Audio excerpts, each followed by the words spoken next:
Se vocês tivessem que ter saído, né, com a reintegração de posse, vocês iriam para onde? Não tinha pra onde. A gente fica na rua.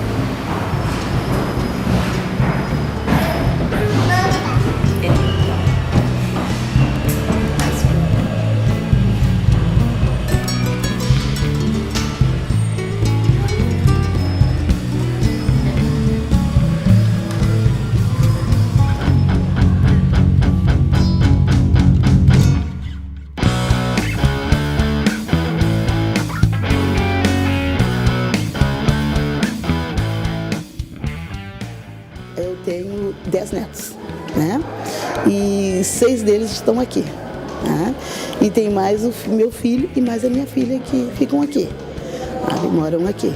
Que moravam comigo, mas que a minha casa não tinha como manter eles, sabe? A gente tudo amontoado. Antes de ir para Chocolatão, eu morava de aluguel. A gente morava ali no Partenon, né? Só que não era nosso, era de favor. E o rapaz vendeu a casa e não falou nada pra gente. Então, todas as coisas que a gente tinha, a gente perdeu. E quando a gente ficou sabendo aqui, a gente ficou sabendo por outras pessoas, né? E a gente foi bem acolhido aqui. Porque não tinha pra onde morar. A gente não tinha pra onde ir, não tinha onde morar. O Luiz, antes a gente morava praticamente num quadrado, né? Era uma casa de madeira, frio toda hora lá dentro, porque entrava vento. A gente passava necessidade. Mal tinha o leite do Luiz. É, tu mesmo. Sou eu, meus 2 filhos, um de 9 anos e um de 1 ano, e o meu marido, que a gente mora aqui no Lanceiro vai fazer uns 7 meses. Vai fazer 7 meses que a gente mora aqui. E a gente veio de uma área verde, né, que é morro, né, e eu morava com o meu sogro de favor. Meus irmãos, eles moravam, até eu. Já tinha me distanciado da minha família porque eu era casada, morava eu e meu marido na Lomba do Pinheiro, e eles moravam no Morro da Cruz, né? Só que no caso deles já era bem ruim, porque de um lado era área verde, era uma árvore, muitas vezes já tinha caído em cima da minha casa e coisa, e atrás tinha um valão, né? E embaixo lixo, um pátio cheio de lixo, assim, e atrás era um beco com a boca de fumo, né? Ali não é digno morar, onde tu tem toque de recolher. Tu tem hora para te entrar para dentro da tua casa e não poder chegar na hora que tu quer e nem sair na hora que tu quer. A gente passava por pessoas armadas, pessoas atiradas no chão, drogadas. E como eu criava meus 4 irmãos, pra mim aquilo ali era ruim, né? De ver eles daquele jeito. Eles convivendo com aquilo ali, meu medo era que eles viessem a participar daquilo ali. E todo mundo que está aqui é porque está disposto a resistir e porque em algum momento passou por essa casa e sentiu a diferença. Sentiu que aqui dentro se constrói um novo projeto de sociedade. Sentiu que aqui ninguém vai arregar por governo. Sentiu que aqui se tem acesso à educação, se tem acesso à saúde no centro da cidade. Se tem acesso minimamente a alguns direitos sociais que na periferia não se tinha.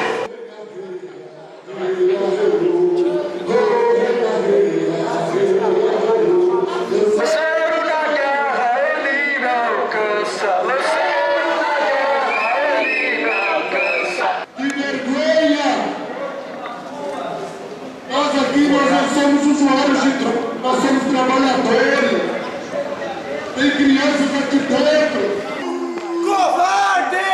Covarde! Covarde!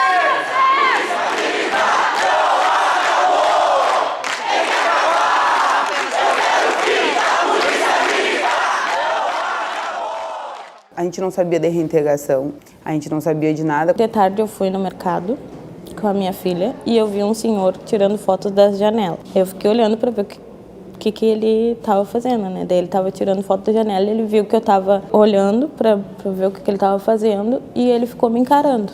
Aí a coisa boa não é. Aí eu fui no mercado, voltei. Aí eu e meu marido estamos saindo, uma caminhonete com 4 policiais dentro ficaram nos encarando na porta e tentando olhar aqui para dentro. Todo mundo que saía, que entrava, trazia esse informe. A polícia está conversando com o pessoal dos chaveiros. A polícia está ali na garagem. E a gente já começou a achar isso estranho. Mas a gente só teve certeza quando viu um cartaz numa garagem dizendo que devido à reintegração de posse da ocupação na esquina da Andrade Neves com a General Câmara, o estacionamento estaria fechado durante a manhã do dia 24. Depois dali foi acontecendo tudo muito rápido. A polícia já começou a fechar a rua, ninguém mais podia entrar, ninguém podia sair. O troço foi muito rápido, foi uma traição da brigada, porque foi muito rápido. Foi só no tempo de eu conversar com a minha esposa e descer, a polícia já tinha fechado tudo aqui. Ninguém entrava e ninguém mais saía. Então, assim, a reintegração ela já começou cheia de ilegalidades, né? A gente não foi notificado em nenhum momento. A Brigada Militar vai entrar aqui dentro pra bater em mulher! É isso que vocês vão fazer em crianças! E não estão permitindo que a população do centro da cidade possa circular! Isso é uma covardia! Porque em vez do governo do estado garantir moradia digna para o nosso povo, tem feito ao contrário, tratando como questão de polícia. E nós não vamos permitir. Quando o pessoal saía, assim, eles revistavam, assim. Inclusive meu pai saiu daqui. A gente resolveu, pelos irmãos, tirar ele, porque ele só tem 20% do coração funcionando.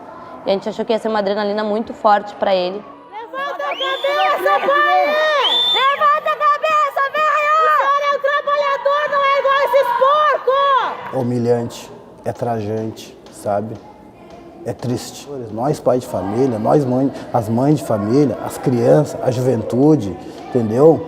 Nós estamos cansados dessa repressão. Cada vez chegava mais polícia, cada vez tinha mais... E daí eu já pensava o pior. Eu já pensava que eles iam vir, eles iam bater, eles iam entrar. A gente pensava muito para onde a gente ia. Tem criança nessa ocupação, a gente não tem para onde ir, a gente não tem onde enfiar as crianças. Se eles entrarem, eles vão ter que judiar das crianças. Eu acho que... Por que tem que trazer a brigada? Eu acho que não tem que trazer a brigada. Eu acho que é uma injustiça com a gente que eles fazem. Um monte de criança aí, ó, recém-nascido, 3 dias. Pelo amor de Deus, gente. Pra que polícia? Pra que vir invadir, bater na gente? Pra que a gente não tá roubando nada de ninguém? A gente não tá pegando nada de ninguém, a gente tá ocupando o que é nosso. O próprio movimento da Brigada Militar de fechar a rua bem cedo tinha esse propósito, deixar a gente psicologicamente abalado e isolado, né?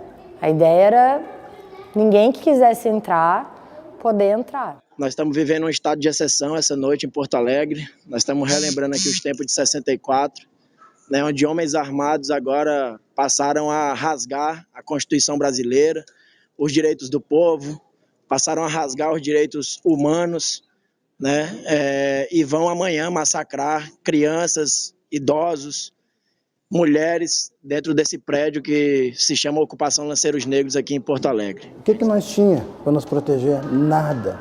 Só o nosso corpo. A gente só ia sair daqui morto, porque para onde que a gente ia ir com um monte de criança?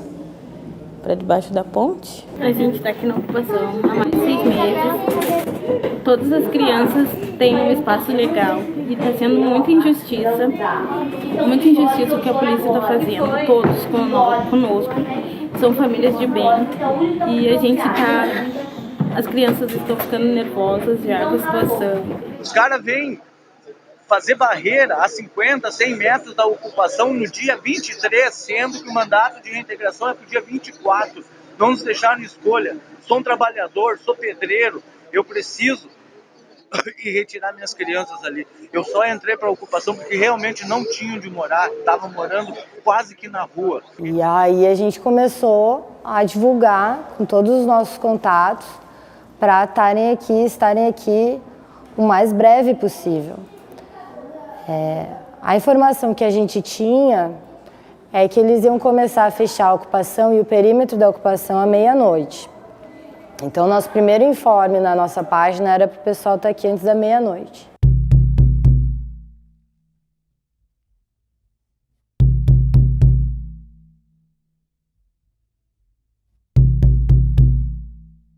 Quem já estava mais preparado para esse momento já começou a se reunir e pensar como que a gente podia fazer a nossa resistência. E aí a gente já começou a martelar várias coisas, a fechar o prédio, pensar na nossa segurança. E isso demorou algumas horas.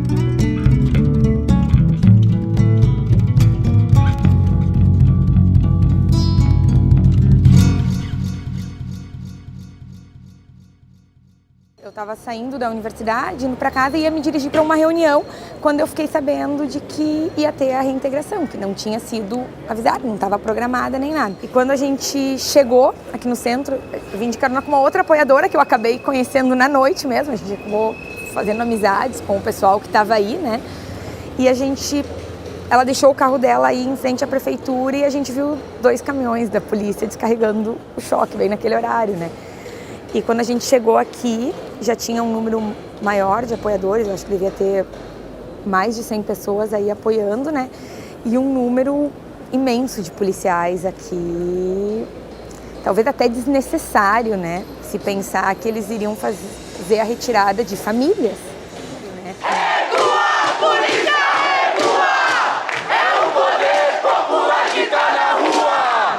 Pela manhã, conforme aumentando o número de policiais, eu acho que a intimidação aumentou e a tensão de todos os presentes aumentou muito mesmo, assim.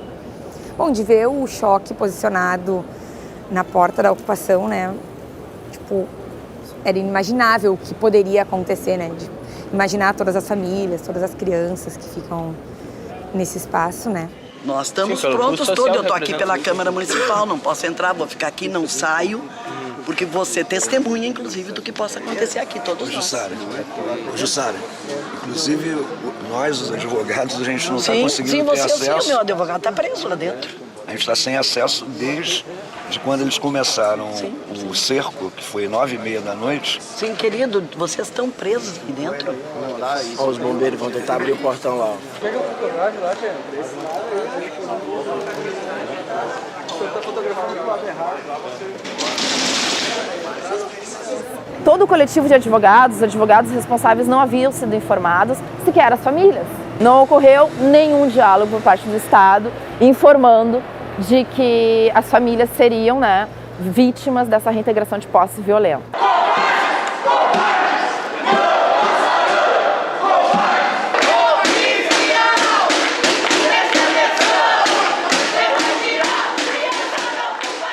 O prédio é um prédio que é do Estado, do Rio Grande do Sul. Esse prédio está abandonado, sem nenhuma função, há 12 anos. Então, na prática, quando essas famílias, né, retornam para o centro de Porto Alegre, porque boa parte da população pobre e negra residia no centro de Porto Alegre, e tentam reorganizar suas vidas num prédio que estava há 12 anos abandonado, ou seja, o governo não tinha pressa nenhuma do Estado em dar utilidade a esse equipamento, e aí, surpreendentemente, se aparece com uma pressa enorme para colocar essas famílias praticamente no olho da rua. É impressionante como, apesar de ter sido construído no Brasil, pelo menos desde a Constituição de 88, uma ordem jurídica que reconhece direitos, que protege direitos e que questiona a absolutização do direito à propriedade, no sentido de ter introduzido a ideia da função social da propriedade, e, portanto, uma propriedade que não cumpre a sua função social não pode se reivindicar como propriedade, apesar dessa construção inscrita na Constituição, regulamentada através de uma legislação posterior. Nós vemos como o Estado, particularmente o judiciário e os órgãos de segurança, como a polícia militar e o sistema judiciário, eles desconhecem essa ordem jurídica, não consideram a sua existência e se pautam única e exclusivamente pela definição, através de um papel, de quem é o dono do lugar e, portanto, colocando para fora qualquer um que esteja usando esse lugar, que não seja o seu dono legal. Quem começa a fala hoje é o Estado. A ação de reintegração de posse, ela tem uma matéria bastante restrita de conhecimento, que é a prova da posse de quem está reclamando, né, a prova de que perdeu a posse e a prova da data. São 3 elementos que a lei exige. O Estado, por um dever de legalidade, de tutela do seu patrimônio, o caminho natural a ser tomado é o da reintegração de posse. Acho que esse embate é um embate que nós estamos vivendo no Brasil e que mostra os limites do nosso processo de democratização e da nossa própria Constituição de 88, em que medida ela não conseguiu penetrar de fato até a última consequência no nosso Estado. Não conseguiu promover uma reforma do Estado. E é essa reforma do Estado que nós temos que lutar. Uma reforma do Estado que consiga se reinventar para poder, evidentemente, fazer cumprir a função social da cidade e da propriedade e a ideia de um direito universal à moradia, cidade para todos. Como o Estado conseguiu essa decisão do Tribunal de Justiça, dando a ele esse direito de se reintegrar, imediatamente na posse desse imóvel, apesar de ser um imóvel que está desocupado e ocioso há mais de uma década? A questão foi toda decidida dentro da lógica do direito privado. A linha que nós defendemos é que essas famílias, elas são em verdade a sociedade civil organizada que ocupa aquele imóvel num ato convocatório do Estado, para que ele venha suprir essa omissão histórica e gravíssima com relação ao direito à moradia.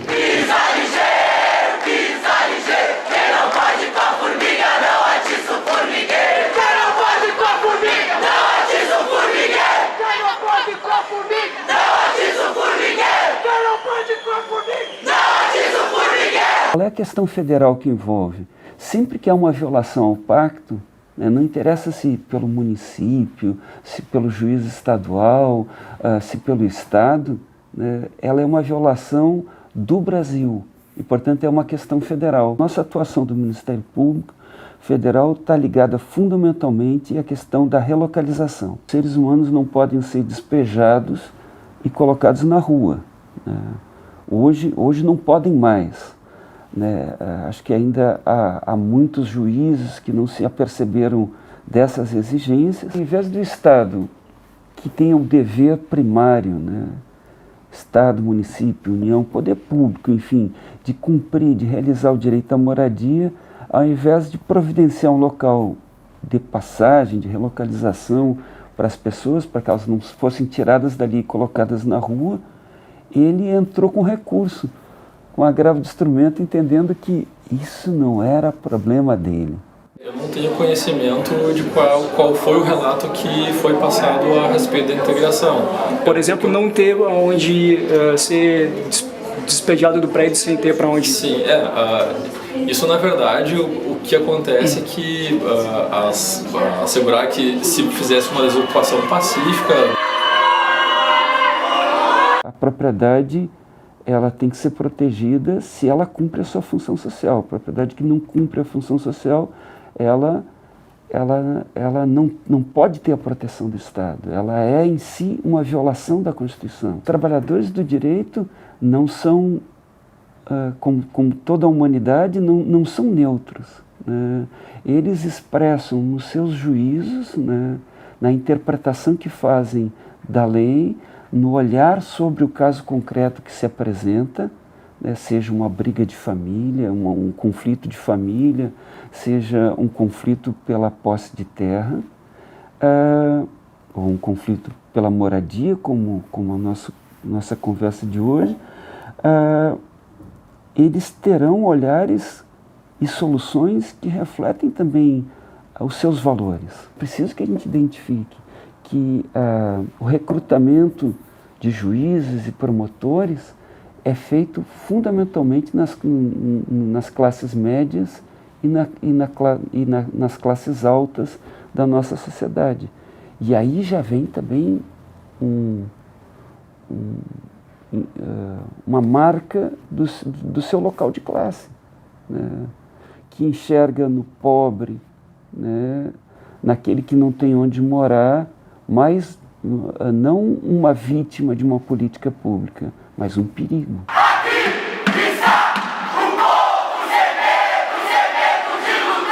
Foi toda uma correria no dia 23 para preparar algumas peças.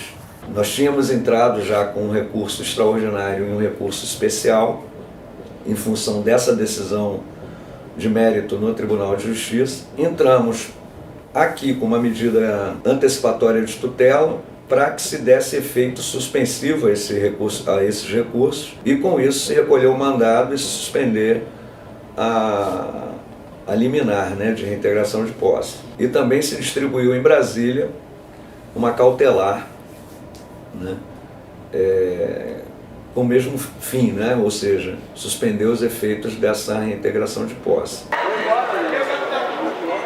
Nós aqui no escritório do ONIR, no QG, aquele que nós montamos, por telefone falando com as assessorias dos plantonistas, conforme ia mudando de um plantonista para o outro. Até que acabou na presidência o processo, e lá na presidência eles definiram quem seria o plantonista responsável por analisar a nossa petição, que ao fim e ao cabo ficou o desembargador Dr. Dallagnol, que era o plantonista das câmaras de direito privado naquela madrugada. Começaram-se as conversações com o gabinete dele, no sentido de explicar toda a situação e tentar obter então o quanto antes uma decisão no sentido de acolher o nosso pedido, suspendendo essa reintegração. Nós não vamos sair daqui enquanto a polícia não se retirar da frente dessa Ficamos esperando uma resposta da justiça, né, durante aquela noite, né, que foi bastante tensa, porque ao passo que as famílias, né, se organizavam dentro para garantir os seus direitos com toda a força que podiam, as famílias decidiram que essa violência elas não iam aceitar e que iam resistir dentro do prédio, porque com certeza ter um teto era melhor do que não ter. E se a polícia, né, fosse reintegrar posse ilegalmente, sem o oficial de justiça ter notificado, e com toda essa problemática, as famílias iam resistir. É um direito supremo defender os seus direitos.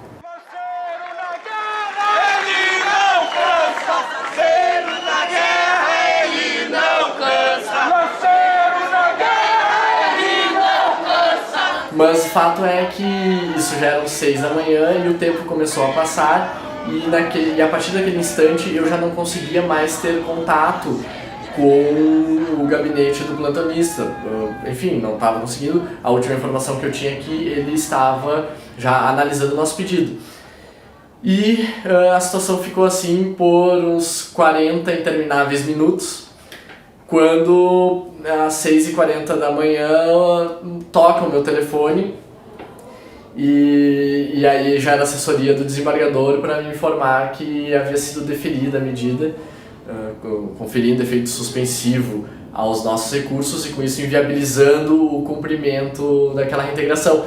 E a decisão foi me encaminhada por e-mail, dada a urgência. Então a primeira coisa que eu fiz foi no sentido de abrir o e-mail e tentar passar o celular pro coronel.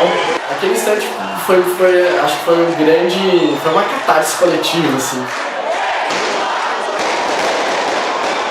Essa liminar, essa reintegração de posse, nesse exato momento, tá na lata do lixo da história! Esses, mais de 30 anos que eu acompanho enfim, essa luta pela moradia, a luta pela terra, então esses processos de cumprimento de reintegrações, eu nunca vi se conseguir de uma forma assim tão quase cinematográfica uma decisão no último momento, na última hora. Naquele momento, o direito burguês, que serve para manter o status quo, serviu para não fazer aquelas crianças sangrarem. E foi muito emocionante, porque foi chegar ali pronta para vivenciar um massacre e sair com uma comemoração. O comandante do BOI, quando saiu a notícia, ele disse que ele, em particular, estava um pouco aliviado, e chegou a dizer isso para os nossos advogados. Polícia Militar, a Brigada Militar, o BOI, não tem nenhum treinamento para desocupação de prédio público. Que o único treinamento que eles têm, semelhante, parecido com isso, é invasão de presídio em caso de rebelião. E era o que seria usado para reintegrar essas famílias. Aquele dia daquela desocupação, olha, foi um dos momentos mais emocionantes. tudo estava perdido, né? E aquela coisa da decisão que chega no último instante, né? Eu ainda não tinha vivido, já tinha revertido várias decisões, várias liminares, mas nunca assim no exato momento do cumprimento da decisão. É um negócio emocionante.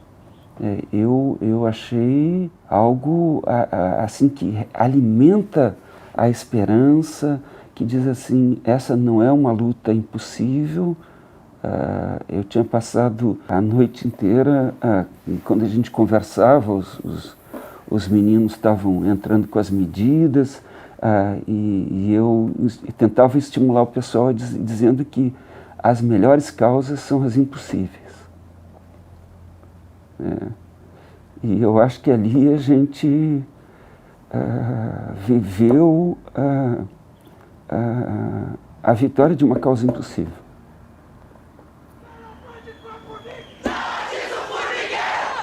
Nós vamos continuar muito atento nesse momento, porque nós não confiamos, tá certo, na Polícia Militar, nós não confiamos na posição, né, fluida, pusilânime da Justiça, essa que nós temos. Esse mandado tá na lata do lixo agora, mas pode não estar amanhã ou depois, e nós vamos continuar muito atentos. O que nós queremos dizer aqui é o seguinte, que nós somos grandes vitoriosos dessa noite.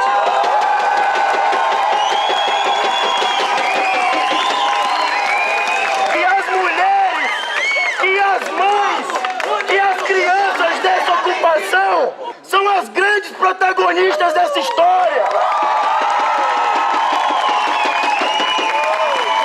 Não teria nenhuma ocupação de nenhum dia, o que dirá 6 meses e 10 dias como nós estamos aqui, se não fosse a garra dessas bravas companheiras. A causa da ocupação Lanceiros Negros não é a causa de 70 famílias. A causa da ocupação Lanceiros Negros é a causa da cidade de Porto Alegre, né? É uma causa de todos os cidadãos de bens que não aceitam ver outras pessoas tendo o seu direito da moradia negado, né? É a única maneira, é a única política pública possível para enfrentar um déficit habitacional de 75 mil pessoas nessa cidade que não tem direito à moradia. A existência de prédios vazios e subutilizados no centro da cidade, com milhares de pessoas sem ter onde morar, é um escândalo. E as ocupações denunciam esse escândalo, colocam esse escândalo a nu. Além do mais, elas mostram, através da auto-organização, e eu tenho visitado, assim como essa, muitas outras ocupações extremamente organizadas. Esse trabalho de organização permanente não apenas, digamos, resgata as pessoas que participam de uma situação muito limite do ponto de vista social. Muita gente vem de uma situação muito precária, que nunca foi respeitada e nunca foi considerada uma pessoa, e se encontra dentro desse espaço como uma pessoa, como um protagonista participando, mas também são espaços de exercício da autogestão. O momento que eu entrei nesse prédio me abriu uma visão geral, coisa que não ensinam nas salas de aula. Eu conheci direitos que eu não sabia que tinha. E aí então resolvi lutar por esses direitos. Poxa, se eu tenho direito à moradia digna, se eu tenho direito à saúde, se eu tenho direito à educação, por que eu vou me contentar em não ser assistido desses direitos e não vou fazer nada? Por quê? Porque eu sou pobre? Porque eu sou sem teto? Aqui nós temos escravos contemporâneos que decidiram se rebelar contra a escravidão, que decidiram se libertar.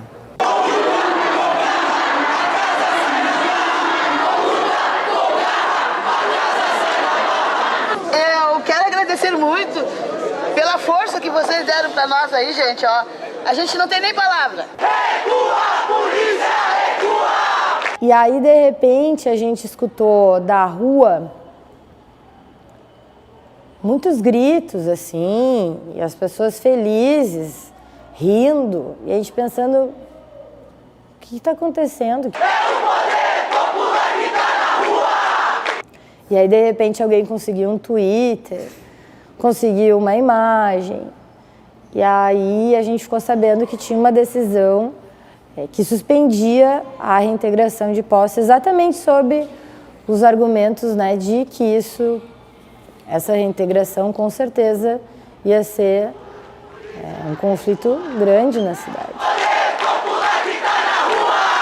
Na hora da vitória ali eu vi, muitos choraram comigo, abraçaram comigo. E aí quando a gente viu finalmente a polícia militar indo embora, empurrada pelas pessoas que estavam lá embaixo, e aí a preocupação aumentava, porque se o pessoal começar a brigar lá embaixo, vão apanhar e vão prender. Não foi o que aconteceu, não bateram ninguém, não prenderam ninguém, saíram, tinha cavalaria aí. Então a gente tudo assim escutava a cavalaria saindo. Saíram as motos, tinha mais de um ônibus de brigadiano e eles foram indo embora e o pessoal empurrando. Foi muito emocionante, né? Ver a polícia indo embora não tem preço. Foi assim, eu acho o momento mais recompensador de toda aquela noite foi ver a polícia ter que se retirar. Porque quem acompanha a atuação da polícia em relação aos movimentos sociais sabe que eles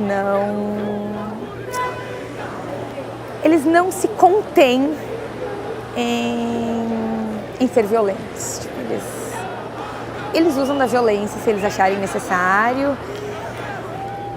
Então, ver eles se retirar foi muito emocionante.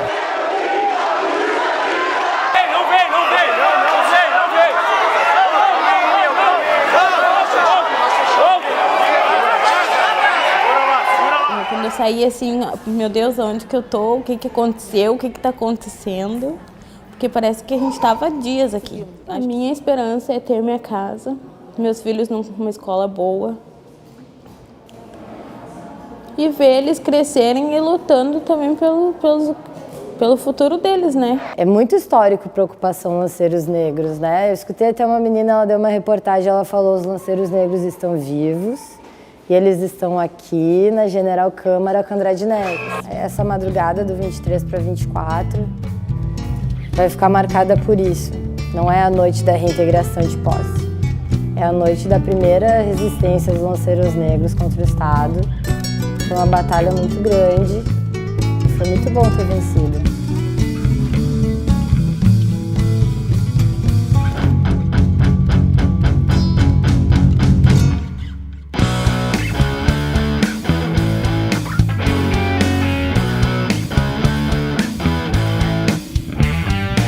Somos herdeiros de lutas e coragem.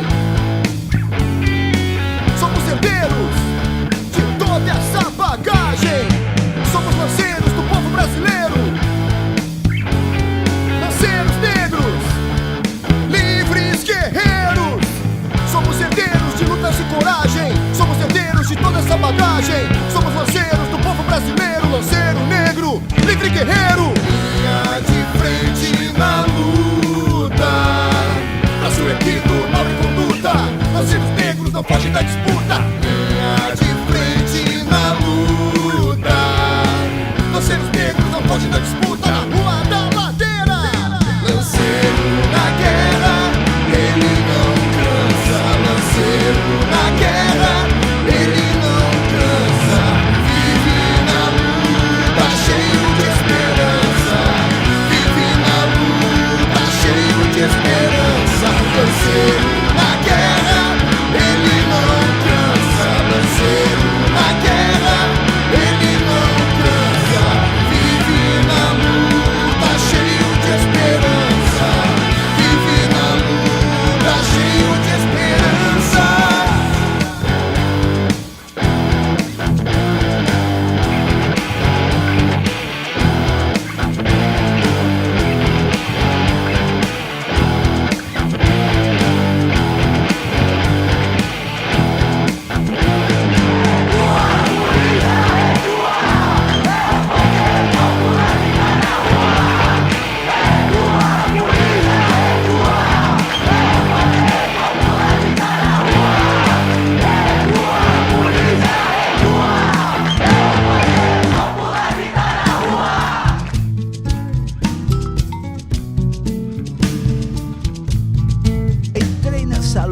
luta que não era minha.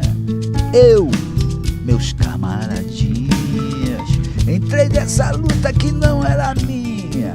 Eu, meus camaradinhas, joguei minha lança, busquei liberdade, ganhei no lombo a falsidade, ganhei no lombo a falsidade. As tantas verdades que foram negadas na gira do tempo serão reveladas. As tantas verdades que foram negadas na gira do tempo serão reveladas. A marca na pele da mão do Senhor não cala o coro do meu tambor, não cala o coro do meu tambor. O som de porongos no meu berimbau fala dos gritos da batalha final. O poder dos orixás vem nos salvar. Lanceiro na guerra, ele não cansa. Lanceiro na guerra, ele não cansa. Vive na luta, cheio de esperança. Vive na luta, cheio de esperança.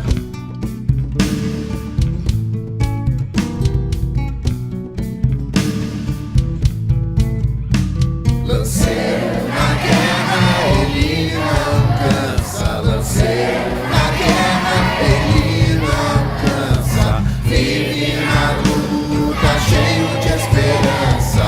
Vive na luta, cheio de esperança.